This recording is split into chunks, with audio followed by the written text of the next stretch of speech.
காவேரி வீட்டை விட்டு போயிட்டாங்கன்ற கவலையில தான் எங்க விஜய் இருந்துட்டு இருக்காங்க. விஜய் தாத்தா அப்புறம் எல்லாரும் இருக்கிற நேரத்துல இங்க வெண்ணிலா நடந்துக்கிற விதம் கொஞ்சம் கூட பிடிக்கவே இல்லை. அதனால விஜய் என்ன பண்றாங்க, அவசரமா வெண்ணிலா கையை பிடிச்சு தரதரன்னு இழுத்துட்டு அங்கேருந்து கிளம்புறாங்க. எங்கப்பா விஜய் கிளம்புறேன்னு சொல்லி எங்க தாத்தா கேட்க, இல்ல தாத்தா, இதுக்கப்புறம் என்னால பொறுமையா இருக்க முடியாது. நான் இது வரைக்கும் செஞ்ச தவறு எல்லாம் போதும். வெண்ணிலா இந்த வீட்டுல இருக்கிறதுனால என்ன ஆக போகுது? என்னால இவ கூட இனி டைம் ஸ்பெண்ட் பண்ணலாம் முடியாது. எனக்கு என் காவேரி வேணும். அவளுக்காக நான் என்னனாலும் செய்வேன்னு சொல்லு. என்ன விஜய் இப்படி பேசுறீங்க? இவங்களை எந்த நம்பிக்கையில இங்க கூட்டிட்டு வந்தீங்க? இப்படி சரி பண்ணாமலே கொண்டு விடுறேன்னு சொல்றீங்க அப்படின்னு அங்க நிக்கிற ராகினி கேட்க, இது உனக்கும் இதுக்கும் தேவையில்லாத விஷயம். இதுல நீ தலையிடாம ஓரமா நின்னாலே போதும்னு எங்க விஜய் சத்தமா திட்டவும் செய்ய, இதுக்கப்புறம் ராகினியால எதிர்த்து பேச முடியல. உடனே தாத்தா சொல்றாங்க, விஜய் நீ அவசரப்பட்டு எல்லா முடிவையும் எடுக்கிற. போதா, பொறுமையா நிதானமா யோசிச்சு எடுக்கணும் எந்த முடிவா இருந்தாலும். தாத்தா சொல்றல, வெண்ணிலாவை உள்ள கூட்டிட்டு போ. நான் சொல்றேன். நான் எப்ப சொல்றேனோ அதுக்கு பிறகு இங்க நீ வெண்ணிலாவை கொண்டு போய் ஹாஸ்பிட்டல்ல விட்டுட்டு வரலான்னு சொல்றாங்க. இல்ல தாத்தா, அது வந்து அப்படின்னு சொல்றப்போ, நீ இந்த நேரத்துல வெண்ணிலாவை கூட்டிட்டு போறது சரியில்லைப்பா. அதுக்கு தான் சொல்றேன்னு எங்க தாத்தா சொன்னதுக்கு பிறகு எங்க விஜய் வெண்ணிலாவை கூட்டிட்டு போய் உள்ள விட்டுறாங்க. வெண்ணிலாவுக்கு பயங்கர கோவம், முறைச்சிட்டே இருக்காங்க. வெளியில வர விஜய், இப்ப என்னதான் தாத்தா பண்றது? என்னால காவேரி இல்லாம இருக்க முடியாது. திரும்பவும் அவ வீட்டுக்கு முன்னாடி என்னால போய் தேடி நிக்கவும் முடியாது. இப்பிரச்சனையெல்லாம் நீங்க பார்த்துட்டு தானே தாத்தா இருந்தீங்கன்னு சொல்ல, எல்லாம் புரியுதுப்பா. ஆனா எல்லாமே ஒரே நாள்ல நடந்து முடிஞ்சிடாதுல்ல. கொஞ்சம் டைம் எடுத்துக்கும். அதுக்கு பிறகு காவேரியை பாரு. அதுக்கப்புறம் அந்த குடும்பத்துல இருக்கவங்க கிட்ட பேசலாம். நீ போய் கொஞ்சம் ரெஸ்ட் எடுன்னு எங்க தாத்தா விஜய் அனுப்பி வச்சிடறாங்க. விஜயும் மாடிக்கு போயிடுறாங்க. என்னதான் நினைச்சாலும் நான் நினைக்கிறது மட்டும் நடக்க மாட்டேது. இந்த விஜய் மனசை குழப்பி விட்டு காவேரி அடியோட பிரிக்கலான்னு பார்த்தா அது கொஞ்சம் கூட நடக்க மாட்டேதே நினைச்சு இங்க ராயினி வருத்தத்துல உள்ள போயிடுறாங்க. மாடியில இருக்க விஜய்க்கு அங்க காவேரி கூட வாழ்ந்த வாழ்க்கை மட்டுமே தான் கண்ணுக்குள்ள வந்துட்டு போயிட்டே இருக்கு. அந்த நினைவுகளோட கண்கள்ல கண்ணீரோட அமைதியா உட்கார்ந்துருக்கேங்க எங்க விஜயும். வீட்டை விட்டு வெளியில போன காவேரிக்கும் கொஞ்சம் கூட இங்க தான் நினைவுகள் முழுக்க இங்கேயே விட்டுட்டு போறாங்க. விஜய் பத்தின எண்ணங்கள் மட்டும் எடுத்துக்கிட்டு போற அங்க காவேரி சந்தோஷமா இருக்கவும் முடியாம இங்க அழுதுகிட்டே தான் இருக்காங்க. அப்போ வீட்டுல இருக்க எல்லாரும் காவேரியை திட்டவும் செய்ய, அப்போ நிவினுக்கு ரொம்ப கஷ்டமா இருக்கு. இதை கேட்டுக்கிட்டு இருக்க முடியாம வெளியில நிவின் வந்து நிக்கிறத பார்த்து யமுனா, என்னாச்சு நிவின் அப்படின்னு பின்னாடி வந்து கேக்குறாங்க. ஒன்றும் இல்லைன்னு எங்க நிவின் பேசிக்கிட்டு இருக்கேன் தெரியுது. எனக்கு புரியவும் செய்யுது. நீங்க ஏன் சுகமா இருக்கீங்க? காவிரியோட லைஃப் இப்படி ஆயிடுச்சுன்னு நினைச்சு கவலைப்படுறீங்க. அதனால தானே நான் எதுவும் தப்பா நினைச்சுக்க மாட்டேன் நிவின் அப்படின்னு சொல்லிட்டு இங்க யமுனா உள்ள போக நிவின் அமைதியாவே நிக்கிறாங்க. உள்ள போன யமுனா எல்லார்கிட்டயும் பேசிட்டு, நான் கிளம்புறேம்மா. நானும் வீட்டுக்கு போய் 2 3 நாள் ஆகுது. எனக்கு கிளாஸ் வேற இருக்கு. நான் போகணும்னு சொல்லிட்டு அங்கேருந்து யமுனாவும் கிளம்புறாங்க. யமுனா நிவின் 2 பேரும் கிளம்பி போக இங்க குமரன் காவேரி அப்புறம் வீட்ல சாரதா நர்மதான்னு எல்லாரும் இருக்காங்க. நர்மதாவும் அழுதுகிட்டே இருக்க குமரன் கேக்குறாங்க, இப்ப நீ எதுக்கு நர்மதா அழுகுற அப்படின்னு சொல்றப்போ நர்மதா சொல்றாங்க, இல்ல மாமா, எனக்கு ரொம்ப கஷ்டமா இருக்கு. என்னாலதான் அக்கா வாழ்க்கை இப்படி ஆயிடுச்சோன்னு நினைக்கும் போது ரொம்ப ரொம்ப கஷ்டமா இருக்குன்னு சொல்றாங்க. நீ ரொம்ப சின்ன பொண்ணு. பெரிய விஷயங்களை பத்தி எதுவும் யோசிச்சு நீ கவலைப்படக்கூடாது. நீ நிம்மதியா படுத்து தூங்கு. காவேரியுடைய வாழ்க்கை நிச்சயமா சரியாகும்னு குமரன் பேசுறாங்க. அது எப்படி சரியாகும்? ஆனா எங்க அக்கா மேல ஆசையும் பாசமும் இருக்கிறதுனால தானே மாமா ஓடி வந்து அக்காவை கூட்டிட்டு போறதுக்கு ரெடியா இருந்தாரு. ஆமா, நீங்க எதுக்கு அக்காவை அனுப்பி வைக்கலன்னு சொல்லி கேக்குறாங்க. உனக்கு புரியாது நர்மதா. நாங்க இப்ப நடந்துக்கிற விதமும் எல்லாமும் உனக்கு தவறா தெரியலாம். ஆனா இப்ப நாங்க நடந்துக்கிறதா சரியான ஒரு விதம். இங்க எப்படி காவேரியை அனுப்பி வைக்க முடியும் சொல்லு? அதெல்லாம் அவர் கூட சேர்ந்து வாழ்றதுக்கான வாய்ப்பு இனி கிடையவே கிடையாதுன்னு சொல்றாங்க. இதை கேட்டு காவேரி ரொம்ப வருத்தத்துல இருக்க, நர்மதாவும் இல்ல மாமா, அக்கா பாவம், அக்கா முன்னாடி இப்படி பேசாதீங்க அப்படின்னு நர்மதா சொல்ல, ஏய் உனக்கு என்னடி தெரியும்? பெரிய பெரிய மனுஷியாட்டம் பேச வந்துட்ட, போய் படுறி அப்படின்னு கங்கா திட்டினதுக்கு பிறகு நர்மதாவும் போய் படுத்துறாங்க. அவ சின்ன பொண்ணுங்க, அவ இப்படிதான் பேசிக்கிட்டு இருப்பா. நம்ம எதுவுமே இதுல காதுல வாங்கிக்க கூடாது. இங்க காவேரிக்கு ஒரு நல்ல வாழ்க்கை அமையணும், அதுதான் நமக்கு இப்போதைக்கு வேணும். அதுக்கப்புறம் இந்த பழைய வாழ்க்கைய பத்தி யோசிக்க கூட வேணாம். காவேரி, நாங்க சொல்றது உனக்கு புரியும்னு நினைக்கிறேன். இதுக்கப்புறம் அதை பத்தி நினைச்சு கவலைப்பட்டுட்டு இருக்காம நிம்மதியா படுத்து தூங்கு அப்படின்னு சொல்லிடுறாங்க.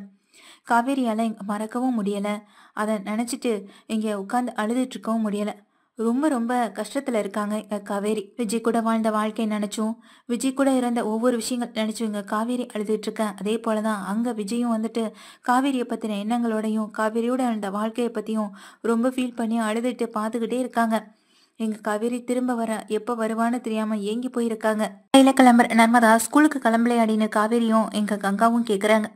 அதுக்கு நர்மதா சொல்றாங்க, இல்லம்மா என்னுடைய முக்கியமான 2 புக்ஸை நான் அங்கேயே விட்டுட்டு வந்துட்டேன்னு சொல்ல, எப்ப வந்து சொல்றேன் நர்மதா, அப்பவே பார்த்து எல்லாத்தையும் எடுத்து வைக்க சொன்னனா இல்லையா, இப்ப என்னடானா 2 புக்ஸ் அங்க விட்டுட்டு வந்தேன்னு சொல்றேன் அப்படின்னு சொல்லி எங்க வீட்ல எல்லாரும் திட்டுறாங்க. நான் தானடி எல்லாத்தையும் பேக் பண்ணி எடுத்து வச்சேன், அப்புறம் எப்படி மிஸ் ஆயிருக்குன்னு எங்க அந்த கங்காவும் கேட்க, இல்லக்கா இப்போ என் கையில புக்ஸ் இல்ல, நிச்சயமா அது அங்கதான் இருக்கணும், நான் வேணா மாமா கூட போய் பார்த்துட்டு வரேன்க்கான்னு சொல்ல, திரும்ப அந்த வீட்டுக்கு எப்படி போறது, அதுவும் இல்லாம சாவியை அந்த வீட்ல கொடுத்துட்டு வந்தாச்சு, எப்படி போய் கேட்பீங்க, எப்படி வாங்குவீங்கன்னு சொல்லி கேட்க, அதெல்லாம் தாத்தா கிட்ட நான் போய் கேட்டா கொடுப்பாரு, நான் யார்கிட்டயும் பேச மாட்டேன், தாத்தா கிட்ட வாங்கிட்டு நான் போய் கதவை ஓபன் பண்ணி அங்க இருக்க புக்ஸ் எடுத்துக்கிட்டு நான் வந்துடுறேன் அப்படின்னு சொல்றாங்க. சரி, போயிட்டு சீக்கிரம் வரணும் அப்படின்னு எங்க குமரனையும் நர்மதாவையும் அனுப்பி வைக்கிறாங்க. நர்மதா குமரன் 2 பேருமே அந்த வீட்டுக்கு போய் அங்க வெளியில நிக்க, தாத்தா வராங்க. இங்க தாத்தாவுக்கு என்ன ஏதுன்னு புரியல. வெளியில வர தாத்தா, என்னாச்சுமா என்னாச்சு நர்மதான்னு சொல்ல, இல்ல தாத்தா என்னுடைய புக்ஸை விட்டுட்டு போயிட்டேன், அதான் எடுத்துட்டு போகலான்னு வந்தேன், வீட்டு சாவி தரீங்களான்னு சொல்லி கேட்க, இருமா ஒரு நிமிஷம்னு சொல்லி உள்ள போய் எடுத்துட்டு வராங்க. தாத்தாவும் ஏக்கத்தோட பார்த்துக்கிட்டே இருக்காங்க நர்மதா போறத. நர்மதா வீட்டுக்குள்ள போயிட்டு புக்ஸ் எல்லாம் எடுத்துட்டு வரேன். இதை பார்த்த குமரன் வெளியில வெயிட் பண்ணிட்டே இருக்காங்க. என்ன நர்மதா எடுத்துக்கிட்டியா அப்படின்னு சொல்லலாம். எடுத்துக்கிட்டேன் மாமா அப்படின்னு சொல்லிட்டு நர்மதா குமரன் 2 பேருமே கிளம்புறாங்க.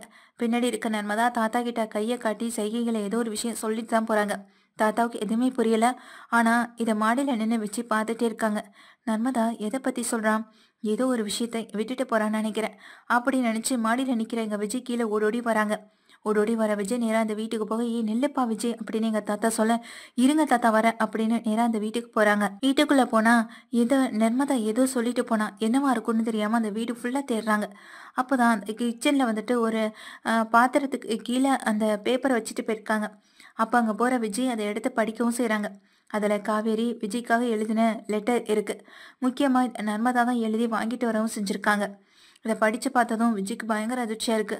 அதுல காவேரி, என்னைய விட்டு நீங்க போகணும்னு நினைச்சாலோ, இல்ல என்னைய விட்டு நீங்க தூரமா விலகி நிக்க நினைச்சாலோ, நான் இதுக்கப்புறம் இருப்பேனா இல்லைன்னு எனக்கே தெரியாது. என் அம்மா அக்கா மாமான்னு எல்லாரும் உங்களை தவறா நினைச்சு புரிஞ்சுக்கிட்டு இப்ப என்னை இவ்வளவு தூரத்துக்கு கூட்டிட்டு வந்திருக்காங்க. ஆனா நான் மட்டும்தான் இவங்க கூட வந்திருக்கு. என் நினைப்பு முழுக்க உங்களை சுத்தி மட்டுமே தான் இருக்கு. இவங்களுக்கு நீங்க தவறானவங்க இல்லைன்றத நிரூபிச்சு என்னை கூட்டிட்டு போவீங்கன்ற நம்பிக்கை எனக்குள்ள இருக்கு. இன்னைக்கு ஈவினிங் நான் எப்போதும் போற கோவிலுக்கு போவேன். நீங்க அங்க வருவீங்கன்ற நம்பிக்கையோட நான் காத்திருக்கேன் அப்படின்னு சொல்லி எழுதி வச்சிட்டு இருக்காங்க லெட்டர்ல. இதை பார்த்த விஜய்க்கு பயங்கர சந்தோஷம். நேரம் எடுத்துக்கிட்டு தாத்தா கிட்ட போறாங்க. தாத்தா கிட்ட காட்டுறாங்க. தாத்தா இதை பார்த்து இன்னும் சந்தோஷப்பட, சரிப்பா விஜய் நீ கிளம்புப்பா அப்படின்னு சொல்றாங்க. சரி தாத்தான்னு சொல்லி இங்க காவேரியை பார்க்கணும்னு ரொம்ப ஆசையோட கிளம்பிக்கிட்டு இருக்க விஜய் வந்து கார்ல ஏறும்போதுதான் தெரியுது, கார்ல வந்து இங்க வெண்ணிலா உட்காந்துருக்காது. எல்லாத்தையும் ஒட்டு கேட்ட எங்க ராகினி வெண்ணிலாவை ஏற்பாடு பண்ணி அங்க விஜய் கூட அனுப்புறதுக்கு இங்க ரெடியா தான் உட்கார வச்சிருக்காங்க. நீ எதுக்கு இங்க வந்து உட்காந்துருக்க, முதல்ல இறங்கு அப்படின்னு இங்க வெண்ணிலாவை திட்ட, இங்க விஜய் விஜய்னு திரும்ப திரும்ப பக்கத்துல போக, அம்மா நர்ஸுங்கன்னு எங்க தாத்தாட்ட கேட்க அங்கேருந்து ஓடி வராங்க. என்ன பண்ணிட்டு இருக்கீங்க, இவங்களை கவனிக்கிறத தவிர வேற எல்லாத்தையும் நல்லா பண்றீங்க, முதல்ல இவங்களை உள்ள கூட்டிட்டு போங்க அப்படின்னு சொல்ல, சார் நான் எவ்வளவோ சொல்லி பார்த்தானா அவங்க கேட்கவே இல்லை அப்படின்னு சொல்றாங்க. என்னம்மா நீங்க கவனிச்சுக்கிறதுக்கும் பாத்துக்கிறதுக்கான வந்திருக்கீங்க, கேட்கலன்னா என்ன, நீங்க தான் கூட்டிட்டு போகணும் அப்படின்னு தாத்தா சொல்ல, வாங்கம்மா உள்ள போகலான்னு கையை பிடிச்சு இழுக்கிறாங்க. ஆனா நர்ஸை பிடிச்சு கீழே தள்ளிவிட்டு நான் விஜய் கூட தான் இருப்பேன்னு சொல்றேன். வெண்ணிலாவை பார்த்து பாட்டிக்கு கோவம் வருது. பக்கத்துல வர பாட்டி வெண்ணிலாவுக்கு பல்லான்னு ஒரு அறையை விட வெண்ணிலா அப்படியே நின்றுட்டு இருக்காங்க. பாட்டி முதல்ல உள்ள கூட்டிட்டு போங்க பாட்டி, நான் காவேரியை பார்க்க கிளம்பணும் அப்படின்னு சொல்லும்போது இங்க வெண்ணிலாவுடைய முகம் மாறுது. டக்குன்னு விஜய் கார் எடுத்துட்டு அங்கேருந்து கிளம்பி போக வெண்ணிலா பார்த்துக்கிட்டே இருக்காங்க. விஜய் நேரா அந்த கோவில போய் வெயிட் பண்ணிட்டு இருக்காங்க காவேரிக்காக. காவேரி எப்போ வருவான்னு சொல்லி வெயிட் பண்ணிட்டே இருக்காங்க. ரொம்ப நேரம் ஆயிடுச்சு. காவேரி இந்த டைம்க்கு நம்மளை வர சொன்னா, அவள் வந்துட்டா, அவளை பார்த்துட்டாலாவது நம்ம மனசு நிம்மதியாக இருக்கும். அவளை பார்க்காம இங்கேருந்து இந்த இடத்த விட்டு கிளம்பக்கூடாதுன்னு காவேரிக்காக வெயிட் பண்ணிகிட்டே இருக்காங்க. இந்த விஷயம் தெரிஞ்ச ஏற்கனவே ராகினி காவேரி வர்ற வழியிலேயே அவளை ஏதாவது ஒன்று செய்ய சொல்லி இங்கே தன்னுடைய அப்பா கிட்ட சொல்லிடுறாங்க. அவளுக்கு ஏதாவது ஒன்று ஆகணும்ப்பா, அவளால் பேசவே முடியாமல் போனாலும் சரி, ஆனால் இந்த விஜய் காவேரி ஒன்றா சந்திச்சுக்கவே கூடாது. அப்படி சந்திச்சுக்கிட்டாங்கன்னா திரும்ப அவங்க வாழ்க்கையில் ஒன்று சேர்ந்துருவாங்க. அப்படி ஒன்று நடந்துடவே கூடாதுப்பான்னு சொல்லிடுறாங்க. எதனால பசுபதியும் காவேரி நடந்து வந்துகிட்டு இருக்கும் போதே தன்னுடைய ஆட்கள் கிட்ட சொல்லி அங்க காவேரிய கார் விட்டு மேல லேசான ஒரு காயத்தை ஏற்படுத்துற மாதிரி செய்ய சொல்லிடுறாங்க. காவேரி நடந்து வந்துகிட்டு இருக்க நேரம் ஆப்போசிட்ல வண்டி வரத இங்க காவேரி பார்த்துட்டு ஒதுங்குற நேரத்துல அவங்க லேசா வந்து இடிச்சதுல அந்த இடத்துல கீழே விழுந்துடுறாங்க. அவங்களுக்கு காயம் அடிபட்டிருக்க தான் செய்து மயக்க நிலைக்கு போயிடுறாங்க. அப்போ அந்த இடத்துல எல்லாம் கூட்டம் கூடுது. விஜய் அங்கேருந்து வர்றவங்க, "என்ன இது கோயில் பக்கத்திலேயே கூட்டமா இருக்கு. காவேரி வரை நான் காணுமேன்னு" சொல்லி இங்க பக்கத்துல போனா காவேரி அந்த இடத்துல மயங்கி, லேசான காயத்துல அடிபட்டு கிடக்கிறத பார்த்து அதிர்ச்சியில, இங்க காவேரிய போய் தூக்குறாங்க. "என்ன ஆச்சும்மா உனக்கு?" அப்படின்னு சொல்ல, இங்க மயக்கத்துல இருக்க காவேரிக்கு பேசக்கூட முடியல. உடனே டாக்டர் கிட்ட சொல்லிட்டு ஹாஸ்பிட்டலுக்கு தூக்கிட்டு போறாங்க. காவேரி, விஜய் ஒண்ணா சந்திச்சு பேசணும்னு நினைச்சவங்களுக்கு இப்படி ஒரு ஆக்சிடென்ட் நடக்கும்னு அவங்களுமே எதிர்பார்க்கல. நேரா ஹாஸ்பிட்டல்ல கொண்டு அட்மிட் பண்ணிடுறாங்க. அங்க டாக்டர் டாக்டர் வந்துட்டு செக்அப் பண்ணவும் செய்றாங்க காவேரிய. காவேரிய செக்அப் பண்ணி பார்க்கும்போது, அவங்களுக்கு லேசான காயம் தான், மயக்கத்துல தான் அவங்களுக்கு மயக்கம் வந்துடுச்சுன்னு சொல்லி இன்ஜெக்ஷனும் போடுறாங்க. இன்னைக்கு ஒரு நைட் அவங்க ஹாஸ்பிட்டல்ல தான் இருக்கணும் அப்படின்னு சொல்லிட்டு, இங்க காவேரியும் விஜயும் பார்த்துக்கிட்டே இருக்காங்க. அ காவேரி கிட்ட பேசவும் செய்றாங்க. "என்ன மன்னிச்சிரு காவேரின்னு" எல்லா விஷயத்தையும் சொல்லவும் செய்ய, "எனக்கு தெரியுங்க. என்ன விட்டுட்டு உங்களால இருக்க முடியாதுன்னு. அதனால தான் நீங்க என்ன தேடி வந்தீங்கன்றதையும் புரிஞ்சுக்கிட்டேன். விளையாட்டா பேசுனீங்கன்றதையும் நான் தெரிஞ்சுக்கிட்டேன். ஆனா, என்ன சுத்தி இருக்க என் குடும்பத்துக்கு நீங்க இன்னமும் நல்லவரா இல்ல, கெட்டவரா தான் தெரியிறீங்க. அந்த மனநிலைமைய மாத்த வேண்டிய பொறுப்பு உங்களுக்கு இருக்குல்ல விஜய்ன்னு" சொல்ல, "நிச்சயமா இருக்கு காவேரின்னு" எங்க காவேரி கிட்ட சொல்ல, "அதை எப்படியாவது மாத்துன பிறகு நீங்க என்னைய உங்க கூட கூட்டிட்டு போவீங்கன்ற நம்பிக்கை எனக்குள்ள நெறையவே இருக்குன்னு" சொல்லிடுறாங்க. இதுக்கடையில இந்த பிரச்சனையை பெருசுப்படுத்த நினைச்ச ராகினி, அங்க இருக்க காவேரியுடைய குடும்பத்துக்கு இன்ஃபார்ம் பண்ணிடுறாங்க. அவங்க எங்க காவேரியை தெரியும் ஹாஸ்பிட்டலுக்கு ஓடி வந்தா, விஜய் இருக்கத பார்த்து இன்னும் அதிர்ச்சி ஆகுறாங்க. அப்போ அங்க இருக்க டாக்டர் சொல்றாங்க, "இங்க பாருங்கம்மா, அவங்களுக்கு நடந்திருக்க ஆக்சிடென்ட் சாதாரண ஆக்சிடென்ட் கிடையாது. ரொம்ப ரொம்ப அடிபட்டிருக்கு. முக்கியமா அவங்க இந்த நிலைமையில கஷ்டப்படக்கூடாது. மனச சந்தோஷமா வச்சுக்கணும். அதுக்கு நீங்க தானே பொறுப்பு" அப்படின்னு டாக்டர் சொல்ல, கங்காவுலேருந்து சாரதா வரைக்கும் எல்லாரும் அழுகவும் செய்ய, "நீங்க நினைக்கிற மாரி இங்க அவங்க நல்லா இருக்கணும்னு நினைச்சீங்கன்னா, அவங்க முன்னாடி சந்தோஷமா இருக்கணும். அதை விட்டுட்டு எப்போதும் அழுதுகிட்டோ, இல்ல அவங்கள காயப்படுத்துற மாரியோ என்னைக்கும் நடந்துக்கக்கூடாது. அவங்களுக்கு எது விருப்பமோ அதை மட்டும் செய்ய சொல்லுங்கன்னு" இங்க டாக்டரும் சொல்லிடுறாங்க. அவங்க விருப்பப்பட்டபடி அவங்க ஹஸ்பண்ட் அவங்கள கூட இருந்து கவனிச்சுக்கிறான்னு சொல்லி இதை கேட்ட மொத்த குடும்பம் அதிர்ச்சியாகி இருந்துச்சு. அந்த கதவு வழியா எட்டி பார்க்க தான் அங்க உள்ள விஜய் வந்துட்டு காவேரி பக்கத்திலே உட்காந்து கவனிச்சுக்கிறதையும் பாக்குறாங்க. "உன்னை விட்டு நான் எங்கேயும் போக மாட்டேன் காவேரின்னு" சொல்லி காவேரி கையை பிடிச்சிட்டு அமைதியா உட்காந்துருக்க விஜய் பார்த்து, இங்க குமரன் கோவப்பட்டாலும், நிவின் கோவப்பட்டாலும், ஆனா இங்க விஜய் தானே வந்துட்டு காவேரிக்கு ஹஸ்பண்ட். அதனால அவர் தான் கூட இருந்து கவனிச்சுக்கணும். அவருடைய கவனிப்பு போல வேற எதுவுமே வராது. தயவு செஞ்சு அந்த பொண்ணுக்காக நீங்க எல்லாரும் அமைதியா இருங்க அப்படின்னு சொல்லி டாக்டர் சொல்லிடுறாங்க. டாக்டர் சொன்னதுக்காக மத்த எல்லாரும் கோவத்தை தூக்கி போட்டு அமைதியா உள்ள போக, "என்னாச்சு காவேரி? எப்படி அடிபட்டுச்சுன்னு?" சொல்லி கேட்க, "என்னன்னு தெரியல. ஆனா ஏதோ ஒரு வண்டி வேணும்னே வந்து இடிச்ச மாதிரி தான் இருந்தது. நான் ஒதுங்கணும்னு நினைச்சப்ப கூட ஒதுங்க விடாம நேரா வந்து இடிச்சிட்டு தான் போனாங்க" அப்படின்னு சொல்ல, இதை கேட்ட எங்க விஜய்க்கு ரொம்ப அதிர்ச்சியா இருந்தாலும், இன்னொரு பக்கம் அதை விசாரிக்கிறதுக்கு ஏற்கனவே போலீஸ் கிட்ட இங்க சொல்லவும் செஞ்சுட்டாங்க. போலீஸ் இன்னொரு பக்கம் ரொம்ப தீவிரமா விசாரணையும் நடத்திட்டு இருக்காங்க. இதுக்கிடையில ராகினியும் பசுபதியும் மாட்டிக்க கூடாதுன்ற ஒரு எண்ணம் உங்களுக்குள்ள இருக்க தான் செய்யுது. நீங்க இன்னைக்கு ஈவினிங் கூட சர்ச் பண்ணிக்கலாம். ஆனா அந்த பொண்ணுக்கு ஆசைப்பட்ட மாதிரி இங்க அவங்க ஹஸ்பண்ட் கூட இருந்து கவனிச்சுக்கணும்னு நினைக்கிறாங்க. அதனால அவங்கள தனியா விட்டுடுங்க அப்படின்னு சொல்லிடுறாங்க. என்ன டாக்டர் வந்ததுலேருந்து 2 பேரை பத்தி மட்டுமே பேசிக்கிட்டு இருக்காரு. ஒருவேளை விஜய் ஏற்பாடு பண்ணி பேச வச்சிருப்பாரோன்ற ஒரு சந்தேகம் குமரனுக்குள்ள வரவும் செய்யுது. ஆனா அதே தான் இங்க விஜயும் பண்ணியிருக்காங்க. டாக்டர் கிட்ட சொல்லி பேசவும் வச்சிருக்காங்க.